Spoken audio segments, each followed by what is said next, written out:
For 10 years, Melbourne apartments were the worst investment in Australia. People bought at $450,000, sold 10 years later at a loss. We know those investors, but something's just changed. Approvals down 83% in Docklands, 91% in Southbank, 77% across Melbourne CBD. The supply that crashed this market for a decade, it's gone, and it's not coming back either. Meanwhile, our population is booming, jumping by almost 170,000 in just a year. Most were overseas migrants to take us over the 5.1 million mark and making this the biggest city in the nation. We've seen this before. Brisbane, same collapse, same setup. Apartments that were $280,000 are now trading close to $600,000. Melbourne is at the same point Brisbane was in 2021. This is the story of one of Australia's greatest property opportunities, where the worst property investment over the last 10 years becomes one of the best. Australia's worst property investment over the last 10 years is about to flip the script and become one of Australia's best. This opportunity has lost so many investors, and I know many of them, hundreds of thousands of dollars over the last 10 to 15 years. It's been one of the most topical property investments. Inner city Melbourne apartments. Yes, those shiny ones that you look at and think investment nightmare. Yes, those ones that off-the-plan developers have been selling en masse for the last decade. Those very apartments that have done so poorly that people are selling at a loss 10 years after they've bought them. We have done the data analysis and we are making the call that these investments will actually be a strong performer in the next few years. Yes, you've heard that right. This very podcast, the investment podcast, where we talk time and time again about opportunities that suit you. We are flipping the script just like we did with Darwin nearly 2 years ago, where property investors have made hundreds of thousands of dollars in the best performing asset over the last 18 months. We've done the research. We've spent thousands of hours speaking to people. We went there. We looked on the ground. We chased the cranes. We looked at the data. We have mapped it all out, and it's clear. This opportunity is about to flip. Adi, how are you, man? I'm good, man. This topic makes me a little bit nervous, I'll be honest with you, right? Because it kind of gives people, I know what happens when we talk on these podcasts. We talk about certain, suburbs or areas, and typically there's a little bit of interest that gets gathered there, right? So I'm conscious of this topic because the last thing I want anyone to take away from this is, I can just go and buy an inner city apartment in Melbourne. That's not the message here. So can we just, marketing team, can you guys just put a little thought bubble over me? Don't do this willy-nilly. Today. Double disclaimer, marketing right. Team, another disclaimer. Put it there. General advice only, okay? Yeah. You have to be selective, right? Yes. But the reality of the situation is the building approval numbers for some of these specific areas that we have looked at, and these are the areas that have historically been really, really poor in terms of their performance for this particular asset class. They've just dropped off a cliff. The building approvals, the supply numbers, and we'll take you through some of the numbers here. When you look at it, you're like, something has shifted in the last 10 years. And the reason it makes me nervous is over the past couple of years of running Alaya, I've spoken to so many investors who have come to us and said, I have an apartment in Southbank and I bought it for $450,000. It's now worth $430,000. Yep. That's a scary thing, right, as an investor, because in your head, every property doubles every 10 years. Not every property, certainly not these properties. So there is a nuance to this, and I think that's what this episode is about, showing you the nuance, but there is absolutely an opportunity. And I'll even take you through some examples that I've seen firsthand in some of the pockets that I used to live in, a few years ago in one of these suburbs, and where I've actually seen the price movement over the past 12 months or so. So it's an exciting topic, but a very nuanced one. So, yeah, sure. Third disclaimer. We're going to do things a little bit differently in this podcast as well. Yeah. We are in the studio talking. So those that are listening on Spotify, you may be like, what on earth is going on? We are going to show you clips from our trip on the ground where we were looking specifically to mirror the data that we had seen from our computers and from the high-level thought bubbles that we had. And then we did the investigation at a data level. And then it was so good that we needed to go there and take a look. So you'll see a few clips through this episode where we run through exactly why this actually works. But my starting point is, I've gone to Melbourne at least 2 or 3 times a year for the last 10 years. Yeah. Almost every single time I'm like, man, I should start a crane or construction company. Because in Melbourne, that's all I see. Cranes, absolutely everywhere. Yeah. And now, if I had a crane company, I'd be struggling. I'd be in a major recession right now if I was using that as just a simple eye test. And it matches the data as well. So let's start. Adi, do you want to go through a couple of the supply reasons why? Yeah. Let's go high level first, and Sure. then we'll drill down into the detail. Sure. A couple of the supply reasons why this market has just stopped producing supply almost completely. Now, I'll nuance this as well. I typically don't like talking at an aggregate level, right? So it sort of gives you a bit of a wrong impression, especially when you talk about markets like Melbourne. Melbourne is just so big. You cannot talk at an aggregate level and make a bold statement around Melbourne as a general, is either good or bad, right? So, but I will start there, and then I will drill down into some of the specific markets that we spent a lot of days on the ground last week. A couple of weeks ago, I should say, where we actually saw some of this playing out. So some of the specific suburbs that have been hot topics over the last, decade or so. Melbourne CBD apartments, approvals over the last 12 months versus the 10-year average, it's 77% down. 77% down. I was actually kind of bizarre because obviously we took the trip down and we were looking at, we're doing the old eye test, and I know we had a few laughs along the way where we were sort of driving around Melbourne and be like, wow, this looks very different to, I've lived in Melbourne most of my adult life, most of my life actually, and I've never really seen it in that way before, and it looks so different. And when you look at the data, it kind of makes sense. It's like, wow, yeah, what used to be, there's cranes everywhere and there's a massive apartment building going up, just doesn't exist anymore. And there's a lot of underlying reasons to that. But the data it is almost 80% lower than the 10-year average, which is kind of insane when you think about it. Yeah, that's huge. Yeah. That's huge. We've got a few other suburbs as well. Yep, so one thing that's really important for a property investor to note is in a city like Melbourne, if Melbourne CBD stops producing apartments, perhaps it's all gone to Docklands or South Bank. And if that's the case, then it doesn't really matter because buyers have choice. They'll just move to the next suburb across. Yeah. Now, there's a huge flip side to this. You're talking about the Melbourne market in full, and people in Melbourne have choices. They can choose to live in Footscray, or they can go out to Docklands or South Bank, then go out to the western suburbs. There is so many areas across Melbourne where people can live, and it's correlated. When you look at supply in a capital city, you need to look holistically, not just at a suburb level, because people will just move into the areas where they have housing supply. And Melbourne does housing supply better than everywhere else. But we've gone and looked at the inner ring completely across the board. We drove through many of these suburbs, and it was verified there just from that eye test and from that history of consistently going and looking at this as an issue. And it's there. Do you mind going through some of the other suburbs that we've looked at as well? I'm scared to mention one of them, but I'll start with that one because Docklands always makes the news about the glut that exists in Docklands. The number of apartments that are either sitting empty or have some of the historically worst performances in Melbourne, especially when it comes to apartments. Docklands, over the same 10-year period, over the last 12 months, when you compare the two, you are looking at an 83% down. 83% decrease in building approvals. Mm-hmm. South Bank, another hot topic when it comes to Melbourne apartments, 91% lower over the last 12 months versus the 10-year average. Yeah, they're adding 300 approvals as well. Like the total number. Anyone that's been there, if you're a Melbourneite, go to South Bank, Docklands, Melbourne CBD, you see very, very high levels.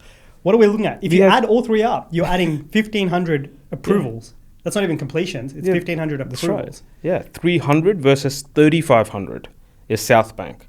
200 versus 1,200 is Docklands. Then we look into South Yarra. We have 350 versus 1,700, which is an 80% collapse. Footscray, one of my favorite suburbs out of all this. I used to live in Footscray many years ago. 450 versus the average of 1600, 72% decrease in building approvals. And again, they're just approvals, right? I mean, there's a lot of steps that you need to go through to go from approvals to actually a completed stage. So the numbers are bizarre. And if you are watching this from Melbourne, you might have noticed this as well. You might have noticed that there's not a lot of construction activity happening in South Bank anymore, in Docklands anymore. And it kind of makes sense, right? This market has not really yielded the results, I guess, what was expected of it over the last 10, 15 years. So what real incentive does a construction company have to go and build more apartments there, right? It kind of makes sense. Yep. So there is an equilibrium that is being reached here. Be like, okay, we have this massive glut and we have had it for a really long period of time. And now it's starting to balance out again, right? Mm. And that's where the opportunity lies. This is where the richness goes there. So you've got the first layer from Adi there. The number of approvals have absolutely plummeted. So you meet that first test. Now, I want a second test here. And we've also done this research. We've also done the work here. We want to see the number of apartments that are available right now. And is the oversupply over the last 10 years, is it just there and it will take time to soak up? Yep. That's the question I'm trying to answer as well. So you're clearly not building enough, so the flow of apartments is not enough. Yep. What is the stock like? Yep. That's the next question to ask. Yep. And this is where it gets really interesting as well. So Adi just gave you 10-year averages. So let's just use one of the locations, Melbourne CBD as a guide. 10-year average is 3,000 apartments. Now, there was a huge construction boom. Melbourne's a fairly new baby city is what I call it. It's a baby city that's growing into toddler, and now this example is it's starting preschool. What's happened is 10 years ago, they were building everything. 5 years ago, they were still building. So approvals went from 3,000 to 2,300. Still a lot of approvals. These numbers were clearly oversupplied because anyone who bought 10 years ago is losing money. So whatever they were building in that 10-year period was too much.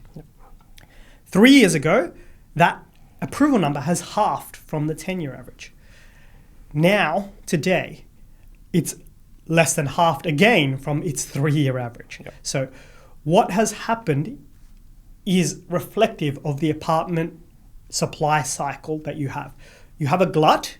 You're building too many homes, then you stop building homes, you slow that down because developers get concerned, being like, what's the point of this? Am I going to be able to sell this? Yeah. It's their fear. And then it gets to a point where they just stop. Yep. That is here right now, and it's been here for a period of time. The underlying demand of a Melbourne apartment is actually higher than what's been there over the last few years. More than 700 people, I'm sure of that, want a apartment in Melbourne CBD every year, like new entrants, especially with Melbourne's population growth rate. Yes. This is crazy when you think of it. So the stock issue, yes, they built a lot of homes, but Melbourne's population is significantly bigger than 10 years ago, and it's being eaten up very, very quickly. It is. When that happens, when it continues to happen and it continues to accelerate, you're going to start seeing sign number 3 and 4, which we'll talk through, which trigger a price surge. Yep. That we've got the economics here of what are we looking at? It's clear. Now you've got a couple of the economic layers, and there's two or three more that we will be closely monitoring, but it's too late at this point. You're going to be buying on the upward trend. So far, this is an early observation because these apartments are not doing well right now. No. They haven't been doing well for years, and the Melbourne market's a bit weak at the moment. So great opportunity here when you look at the flow state and the stock state too. 100%, man. I mean, let's think about it logically, right? And I know we like to draw the parallel to Brisbane quite a bit, right? The Brisbane sort of correlation is that there was it might be easier for people to crystallize. Like houses went through an absolute surge. The affordability sort of dynamics completely changed. People started looking at more affordable investment theses, and they were like, okay, well, I can't afford houses anymore. The same house has now gone up 50%. Yeah. It doesn't make sense for me to be, again, investing in houses because I was investing in Brisbane because I wanted the 5% yield. I don't get the 5% yield anymore. It's now 4% yield. 100%. What's the next best asset type that I can invest into that has been stagnant for a while? So when you sort of combine those two things, Perth is actually going through something very similar. So Perth is actually, house prices surged. You're lucky if you get a 4% yield now. So people have been investing. I know we know a lot of people who are investing into units and apartment blocks in Perth as well. So Melbourne has a very similar story. It has a different supply landscape typically compared to some of the other cities. But I think what underpins some of the demand that we are going to see for asset types like this is because some of the markets we're buying in, historically, Melbourne has been terrible when it comes to yield. It's been 3.5%, 4%. But prices are now moving at such a staggering rate in places like Hoppers Crossing, places like, Werribee, some of these western pockets that historically haven't done as well. It's completely outstripping, I guess, what the rental demand sort of looks like as well. So because rents are so poor in Melbourne already, relatively, asset types like this become a lot more attractive for investors because they're still looking for yield. If you think about what happened in Brizzy over the past 5 years or so, as it's natural, when the demand sort of supply sort of imbalance comes in, typically it's houses that sort of surge, right? Everyone knows this. House prices in Brisbane have gone up 50, 60, 70, 80, 100% over the last 2 or 3 years. But then there was a second surge that came through, and that was for the townhouses, the units, the apartments. Because what happens is, if you think about it at a holistic level, if houses become exceedingly expensive or unaffordable for you over the course of 2-3 years, and your incomes have obviously not kept up, the natural inclination is like, okay, well, I can't afford a house anymore, right? What am I going to do? I'm going to go buy a townhouse. Oh, wow, okay, another year has gone past. I can't afford townhouses anymore. What can I do? I'll start thinking about units. I'll start thinking about apartments. If you sort of follow the logic there, that's kind of what's happened in Brisbane, because some of the markets in Brisbane, whether it's inner city Brisbane, or you're talking about like a little bit further out, Ipswich area, it just became obscenely expensive. The unaffordability just sort of, almost doubled overnight. So yeah, naturally people were more inclined to go towards other asset classes. Melbourne, if you think about it, Melbourne at an aggregate level, again, Melbourne is made up of thousands of micro markets, but Melbourne at an aggregate level is not doing well. Great. But there are parts of Melbourne, right? There are parts of Melbourne that are absolutely surging to the same level as Perth, Brisbane, Darwin, whatever it might be. When you look at the West, and that's something that we're going to talk about, when you look at some of the southeastern pockets, the Pakenhams, the Frankstons, they've gone through the roof. So some of the units that we've picked up in, let's say, Frankston, they've also started going through the roof now. And we've seen the results of that. We've gone through and done comparables. We've done valuations. We're doing this work daily. Why? Because Frankston houses are no longer affordable for the very people it was affordable for 2 years ago. Right? So there's a logical aspect to this as well. Sure. And then you couple that with the fact that Melbourne is seeing a massive surge in overseas migration, right? Where are these people going to go? There are more than 700 people coming in who can't afford a house from day one. They have to be somewhere, right? Where are these people going to be? It's going to be more than 700 people looking for an apartment and hoping to, take advantage of, I guess, the CBD, the job infrastructure that's there. So there's so many different nuances to this. When you put it all together, I think 2026 is going to be an interesting one for... Let's keep going through step by step. That's the full story. The full story is very, very compelling. Now, I want to circle back to the Brisbane story because that is the most obvious example to track. Brisbane had a huge supply glut of apartments in around 2015 to 2018. Yes. You track that same approval data, it is through the roof. It's gone through its building boom. Brisbane, little baby, growing up. That's kind of what's happening. A huge area. Like you can go to the inner north areas and you can see a huge change. Now, by 2020, by 2019, 2020, so just before COVID, you started seeing approval numbers drop dramatically. Where developers looked at this and said, hey, there's too much going on here. Now's not the time to continue to approve apartments. The value of these apartments are no longer rising. The ability to sell them, weak. So developers stopped putting approvals through for Brisbane apartments in around 2019, 2020. Now, this is the flow, what I touched on. We've got that flow in Melbourne. The flow has completely dried up. It's actually worse in Melbourne than it was in Brisbane in 2020. So the flow right now is completely dried up. Now, this is the stock component.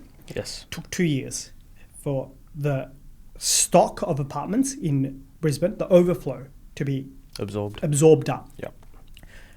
Now, by mid-2022, Brisbane apartment prices were down significantly. Anyone who bought in 2015 would have lost a fair bit of money, around 10%, on that same dwelling. I know that story pretty well. What if they held on, Red? Have they done okay since then? So what's happened since then, as a guide, in many, many pockets, apartments that one-bedders that were trading at 270 to 280 grand are now trading at close to 600,000, 550 grand for that same one-bedroom apartment. In 3 years, for an apartment that yields over 1.5 percentage points higher than a house that produces cash flow. What happened there was they stopped approvals. It got soaked up over time. It took a couple of years for the oversupply to get soaked up. Yep. Population growth into Brisbane occurred during that same period. Exclude the COVID messiness. Population growth occurred. The economy was doing pretty well. Migration levels soared in Brisbane, both interstate and overseas as well. A very, very interesting Brisbane story. And then the shortage kicked in. And it is the most in-demand market because it's the home that people need to live in, especially in an affordability crisis that we had. It's like people get pushed into these. It's just like, this is what I can actually live in. And then you had rapid price growth with a strong yield backing it too. This is why the Melbourne story is so, so interesting. It's got the same hallmarks. It's got the same dynamics. We are in Melbourne 2021, 2020. We might even be at the start of 2022, where it's like, hey, the flow has stopped. The stock has stopped. And we've got evidence of what happens here time and time again. It's just a very simple supply-demand housing cycle story. And it's so compelling because it's so basic.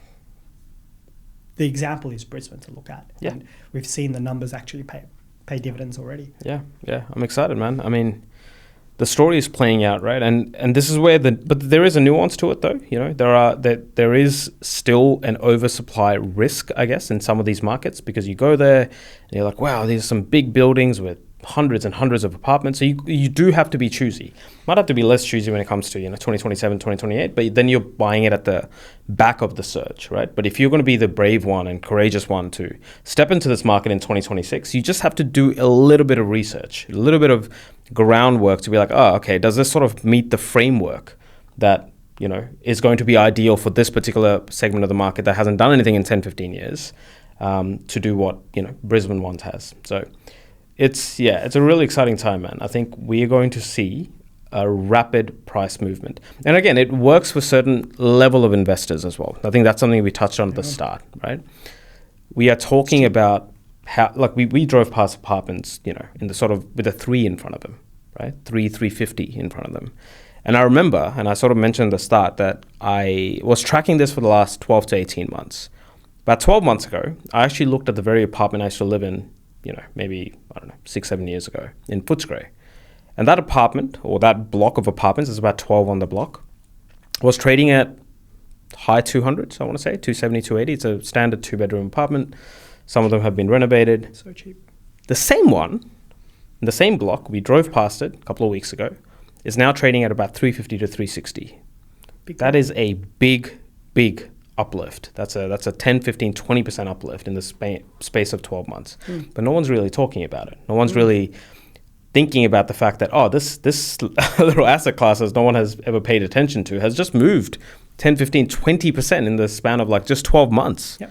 Now you fast forward 2 years and suddenly the population's still increasing. People are still flooding into Melbourne, there is no more stock being built, no one's building anything. The supply is being absorbed faster than, anything's being built. What happens to the prices? So it's a logical flow, right? Sure. Yeah. And you've got evidence, I guess. This is not you're sort of looking at Brisbane as, okay, this has already sort of happened before.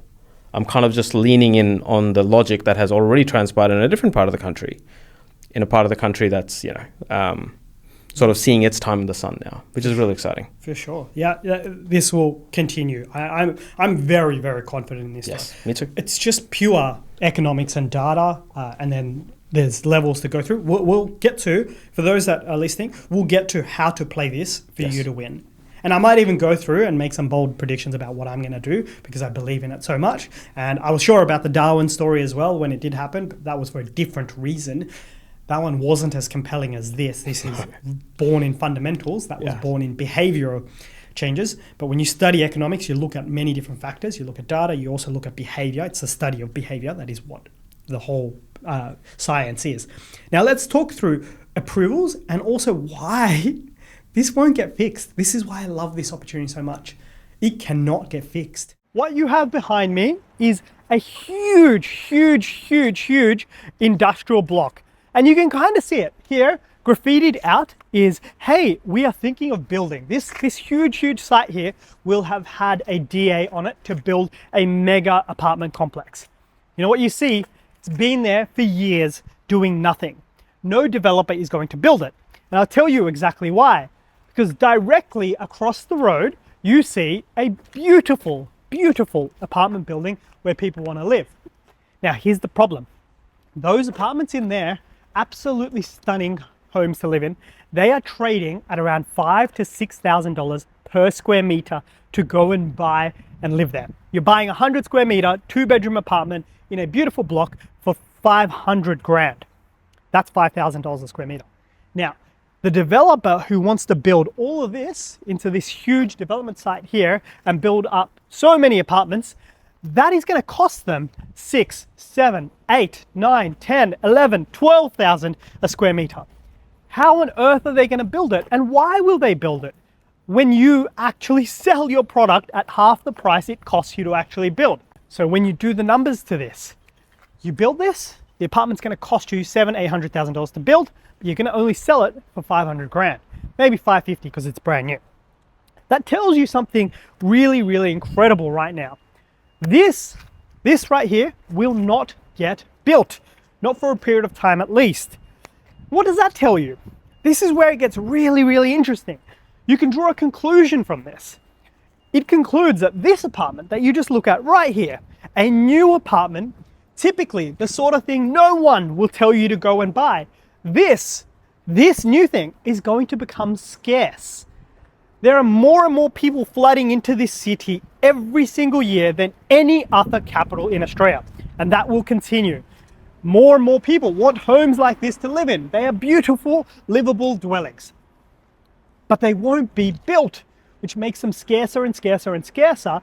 And it forces the need for prices to rise so this can actually get built over time.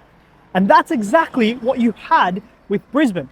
You had a huge surplus of apartments for a good 5, 6, 7, 8 years. And then it took a number of years for all of that surplus to be eaten up and taken by the market. In Melbourne right now, the surplus capacity of apartments have been soaked up. It is being soaked up year on year. And now we're operating at we started to operate at a level where there's not enough apartments coming up to replace these ones. And what you have is a golden opportunity. Over there, you are looking at a 7% yield. A 7% yield to go and invest in a location, in a product where it costs more to build it than to actually buy it complete. Makes no sense, which makes this a no-brainer in today's environment. Something that no property investor will actually tell you. It's a problem that gets worse and worse, and there's only one fix. There's no other way to fix this in the short term. And the fix is capital growth. Yep. The reason for this is, let's run through a feasibility for an apartment developer at the moment. We went on the ground and we looked through so many places where you see these big industrial sites that have been kind of knocked down, that are completely idle land that makes sense to put apartments because they're just sitting there next to apartments. But they're not building it because these are the numbers when you look at it, and they won't be built until the price of an apartment rises materially. So when you're a developer, you have to go buy the site and you have to put an approval on it, and then you have to go and build it, and then you have to sell it. You will only do it if you make a profit or a substantial enough profit. And if you don't make a profit, or if you break even, or if you're not getting the numbers, then you will just simply hold it and try and get rid of it because it's a money pit. Mm-hmm. So if you assume the land is free, just for a second, being like, cool, the land is given to you by the land fairy.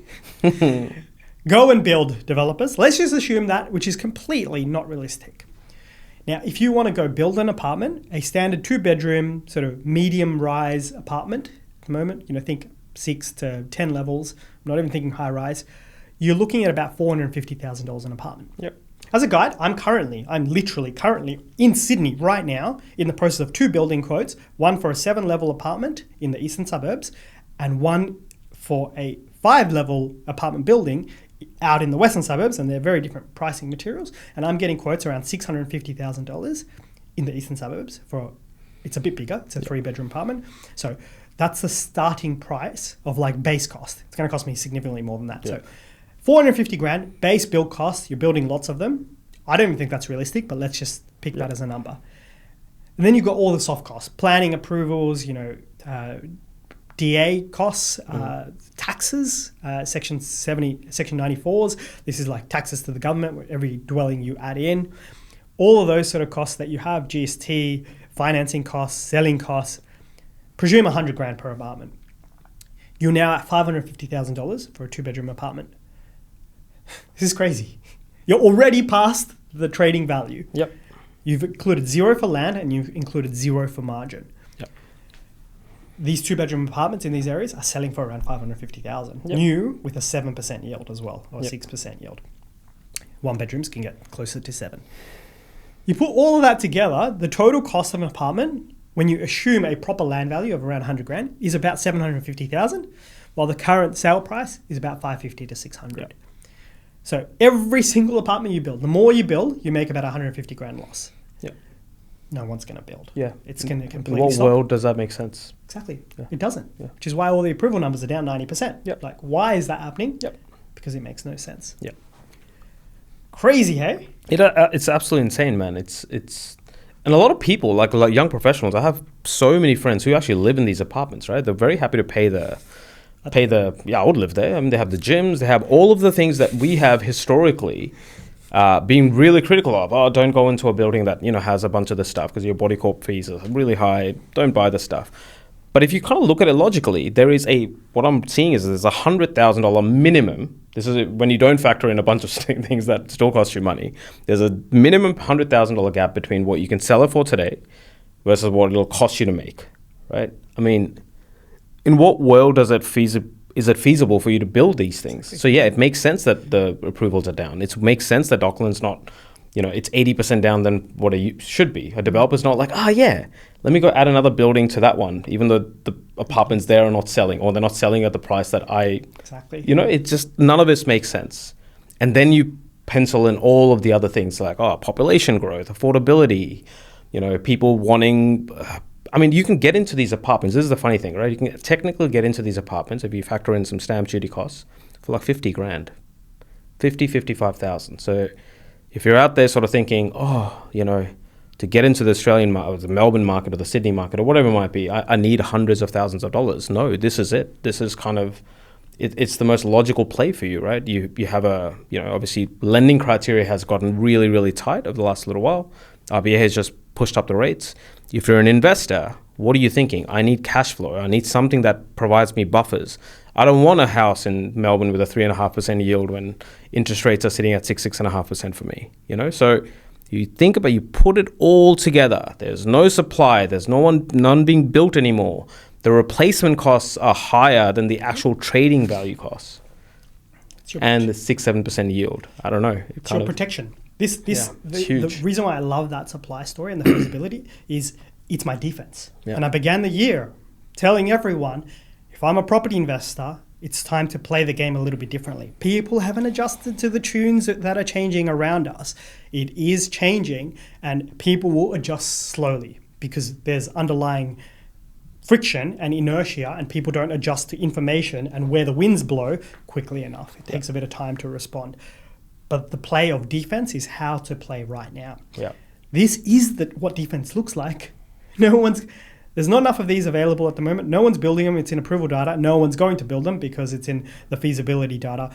And this is the best bit. Let's start talking about demand. You've kind of touched on it here. Yeah. I've got 3 or 4 demand drivers for these. Here we've just passed the university here, and this university is closely connected to the hospital that's just being built as well nearby. It's been a 4-year project. Western Health Footscray Hospital is open for patients right now, connected to Victoria University, a training facility for a lot of medical students, nurses, support services, everyone in allied health as well, to create jobs and opportunity for the community around here. A centre point location, a momentous change for this entire marketplace here in Footscray. Melbourne's overseas migration rate is soaring again. Yep. It's going to become number one. Melbourne's student population, that's a little bit of a risk point at the moment across Australia, but it's still very, very high. Melbourne's interstate migration is coming back. Population growth is coming back into Melbourne after a little bit of a bumpy period post-COVID and post-COVID management issues. Underlying demand really, really high. The macro story of higher interest rates pushing people down the affordability spectrum into cheaper dwellings. Just touched on a big reason. The underlying demand driver here is affordability. And this is where the whole Melbourne story makes sense. Relative affordability is what is driving more and more demand into Melbourne.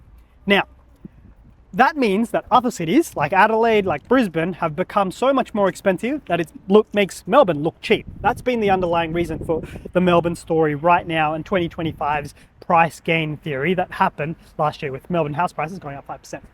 But even within Melbourne, there's an affordability concept to go through as well. You look across this city and you see houses trading at a 3.5% yield. Pretty weak yield across the city. Yes, you can go to the western suburbs and get 4.5, sometimes even 5. But this is where the spread gets a little bit funny. The apartment market in Melbourne, you're looking at 6.5, sometimes even 7% for the one type behind me, where you look at something newer. Houses trading at 3.5, units at 7. That doesn't make much sense. There's such a big spread there. So the affordability push is pushing people away from houses on bigger lots to these sort of apartments, driving more and more demand into these sort of homes within Melbourne. And that is really, really attractive too. One more layer that you add on top of that is the migration story. Migration in Melbourne is going to continue, both from interstate and also overseas. That type of migration typically aligns demand to homes like this or newish type homes out in the western suburbs where you have families. It's either young people coming in, students, that type of profile, or families from around the world that come in. So these sort of homes are the ones that get into higher demand when migration levels are high. And then there's the basic one, the very, very, very basic one. You might not like it, but Adi just sat here saying he wants one. I want one. I want one. I want a Melbourne apartment that's 2 bedroom. I would just buy that because that's cool. That's awesome. I want that. That's somewhere I want to live. And if you just use the very basic principle, buy a home where people want to live. You know who wants to live in a 2-bedroom apartment in South Bank or South Yarra or Footscray? These places are nice, livable places. So it has a strong underlying demand. There is. And all the people that are coming in are more likely to prefer this type of dwelling stock too. They don't have, $1 million budgets to go buy a detached home. They don't have $250,000 plus incomes. They are trying to buy the affordability spectrum that's out there. So you have so much going for it. And then you've got the fifth point as a property investor, yield. Yes. The spread between a house and an apartment yield. If you look at a house in Melbourne, you're struggling to get 4% now. While you look at these and you're getting compensated. People are viewing it as it's a risky investment, so you get paid for it. You're getting 6% plus yields consistently when you look at the numbers here, and it doesn't make any sense. So another really, really interesting demand framework that will drive attention along with the supply story. Yes. And those are the two things that you look at when you're looking at an imbalance, right? So it's starting to pivot already, right? If you sort of go to some of the, like I said, I give you an example. I was in Footscray. I won't mention the name of the street, but I was looking at my block there, the block of 12 apartments. People are looking for short-term growth. Yeah. Where I think the real opportunity lies is where I used to live. There's like a block of 12 units, block of 12 fully brick apartments, and I'm like, wow, you can pick these up for like 350, 400 grand. 100%. And people are paying 450 rent. They were trading at high 200s not that long ago, 12, 18 months ago. Today, they're now trading at mid 300s. those numbers are going to materially shift. And from memory, most of the people that lived around me were just immigrants because it was affordable. It was what was affordable to them, yes. right? So, and if you look around, we went down that street. There was replicas of the same blocks everywhere, right? And most of it was driven by immigrant sort of demand. That's going to keep happening because immigrants are not stopping. They're pouring into Melbourne because it is the place that people want to live. For sure. So you put all of this together, and I'm like, yeah, if I can, I want to go buy a block of these things. And it's a great opportunity. It's an amazing opportunity for everyone. Now, can we focus this back for the audience as to Sure. how do we play this? So I know Alaya started purchasing a group of apartments like this, and we've been purchasing existing apartments in Melbourne for a period of time now as well. Some of the gains that you talked about, they're just client gains and people that have done really, really well from contrarian type plays. Now, as a property investor, how do we play this when you balance kind of risk and reward here, where you want to take advantage of this opportunity, but you want to also balance your risk because I'm talking about investments that have gone backwards over 15 years. Risky. Data tells you, history tells you, it's poor. Well, what would you say to a property investor that wants to take advantage of all of the clear data reasons that we just went through and the economic reasons, but how do you play this at an individual level? Again, general advice only, everyone. Of course, it's general advice. Mostly because, and I'm going to give it in a very general way anyway, because it depends on your unique circumstances, right? What do you earn a year? What do you save a year? How much deposit do you have available? Now, if you're an investor with, $2 million of borrowing capacity, yield is not really a factor for you because you earn well enough. Is this the first thing I would be looking at? Probably not. I will be looking at land banking, right? I will be looking at buying something with a house on it and just land banking somewhere in Melbourne. There are pockets in Melbourne that would make a lot of sense. Now, if you're an investor and you are cash flow conscious, you can't really afford, I think on one of our previous episodes, we went through some questions about people being a little bit taken aback by the negative cash flow that comes out of buying a house in Melbourne. If you're one of these guys, you're looking at $25,000, $30,000 negative and you're like, I can't afford that. It doesn't matter how much it goes up by price. I can't afford that day week to week. Then something like this makes a ton of sense because it gives you that risk. It gives you that risk, I guess, buffer because it does have a much, much better yield story. If you are buying with a sort of a lens of like, okay, I'm going to be really, really diligent in terms of where I'm buying. I'm not going to go and buy, I really like this 3,000 block apartment. I'm going to buy an apartment there. That's not really the framework here. The ones I'm asking you to do, where you really, really lower your risk, is you go to some of these suburbs we talked about, the South Yarras, the South Banks, the Footscrays, and you go and find some of these smaller blocks, something that gives them a little bit of a unique factor. And you find for price differentials, which, they're sort of sitting with a 3 in front of them, with a 4 in front of them. The yield is sort of 6.5%, 7%. You bake all of these things into your sort of methodology. It's kind of hard to go wrong. Because what's the worst case scenario here? Your apartment's always going to be rented because these are high demand apartments in places that people want to live. Like Footscray is super established. It's just had a massive Western Health hospital going up, right? There's a lot of demand. These are the places, it's 8 kilometers from the CBD. When I used to live in Footscray, I kid you not, I used to walk into work. I used to do my morning commute by walking, right? So these are high demand areas. So renting is never going to be an issue, right? So the worst case scenario here is you have a neutral cash flow asset that sits with you for the next 12 to 24 months, right? And you've put in what, $30,000, $40,000 to some of these apartments. So that's how you sort of understand your risk exposure and make your way down the list. So if you're looking at, if this is a play that you're interested in, that's the framework I would go through. Like, what is my risk exposure if I was to step into this market? But honestly, I'm so compelled when I look at this data, right? Especially because I have something to compare it to. I love that we have the Brisbane story to compare it to. This is not something that Reedham and I have just come up with on the fly. We've seen this play out already. So the reason why I love that Brisbane story is it's not about the spillover from house to apartment. It's not as demand centric. That makes sense. It's a supply story only. Yes. It's just purely the apartment supply cycle in Brisbane. And I kind of view it a bit like that. Like if I'm looking at offices, for example, or commercial real estate, offices are a really good example to look at. Be like, look, office vacancies are sitting at 20%. It's going to take a long time. They're going to stop building offices. Now, for 5-10 years, that's going to continue to happen until it gets soaked up. And then when the vacancy rate gets to 2% or 3% or 5%, whatever it is, you can start seeing it happening again. It's just purely supply cycles happening over time. So for big dwellings like apartments, where there's many of them, you just look at cycles over time, and you can kind of presume demand remains fairly consistent over time in this analysis. If you did that, 3,000 homes, that's where it was. Demand was here, clearly, because supply is here. That's why prices were coming down. Supplies come down, call it 1,500. It's matching off. Prices stopped falling, or prices won't fall that much, stabilize. 700 here right now. 300 is where it's at now. Demand is outstripping supply, very, very obvious. And we've probably got stronger demand factors in Melbourne over the next few years because of the macro story that we've got there. So many interesting points here. I completely agree with you. If I'm a property investor, I'm actually going to make this play. In fact, I'm going to be bold. I haven't even said this to Adi. I haven't even thought about it. So hopefully my wife agrees with me, because I need to tell her about this. I will go buy a bunch of these myself.